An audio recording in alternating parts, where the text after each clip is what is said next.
untuk melaksanakan desiminasi tentang budaya positif. Nah, di sini kami ingin menyampaikan budaya positif bagian tugas dari JDB, yang mana nanti kami bertiga, ini ada Ibu Fitriani, kemudian Fitriati, kemudian Ibu Erni Fitriasari, nanti ingin menyampaikan tentang budaya positif yang mana tugas kami tadi. Nah, budaya positif benar kata Ibu Eka, itu sebenarnya sudah ada di kita atau penerapannya itu sudah ada di dalam kegiatan kita sehari-hari. Coba sebelumnya saya mau tanya ini dengan Bapak dan Ibu, menurut Bapak dan Ibu budaya positif yang sudah kita laksanakan di sekolah itu yang bagaimana?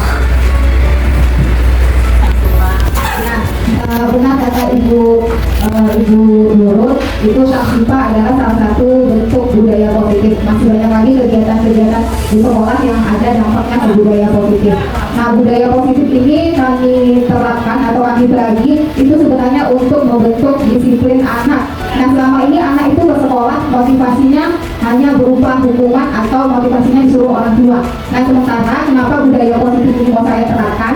Itu untuk membangunkan disiplin diri anak itu. Jadi dia ke sekolah itu merupakan tanggung jawab dia dari dalam diri sendiri, bukan dari luar.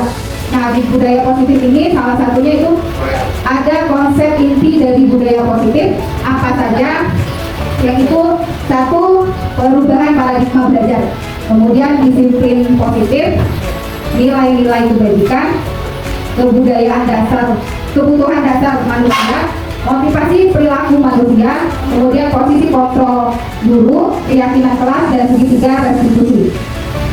Nah, di sini awalnya kita pembelajaran dengan paradigma baru.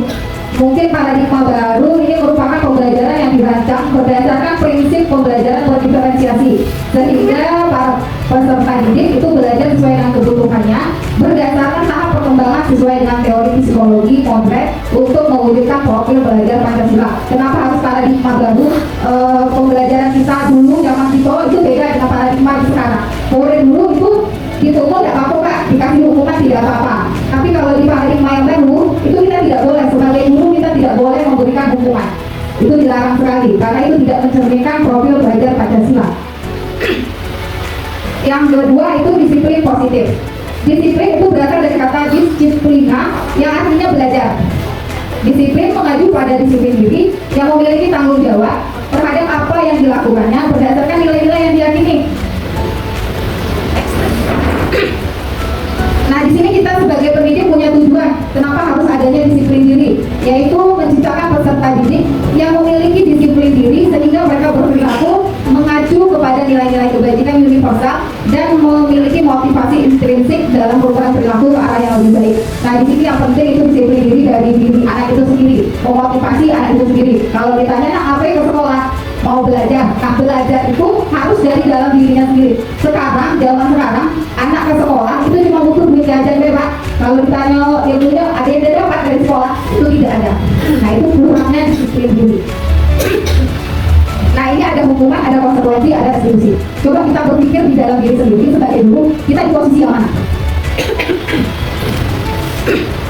Kalau yang hukuman itu tidak terencana, tiba-tiba saja muncul. Kemudian saat anak melakukan kesalahan itu kita sebagai guru itu langsung kamu tidak boleh.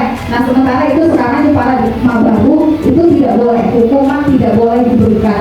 Nah, ini sebenarnya budaya positif ini lebih banyaknya kita belajar di guru bimbingan konseling. Itu materinya full di bimbingan konseling. Nah, itu hukuman saya saja sebagai guru itu kadang lupa tuh, tiba-tiba anak tuh kita kasih hukuman, bisa tidak pakai baju yang rapi, oh kamu tidak boleh. Nah, atau hari Senin kalau anak itu tidak berpakaian lengkap, kadang-kadang kita beri hukuman cuci WC atau segala macam. Itu sebenarnya tidak boleh. Itu paradigma lama. Paradigma baru tidak begitu. Itu bukan memberikan motivasi diri untuk merasa bersalah.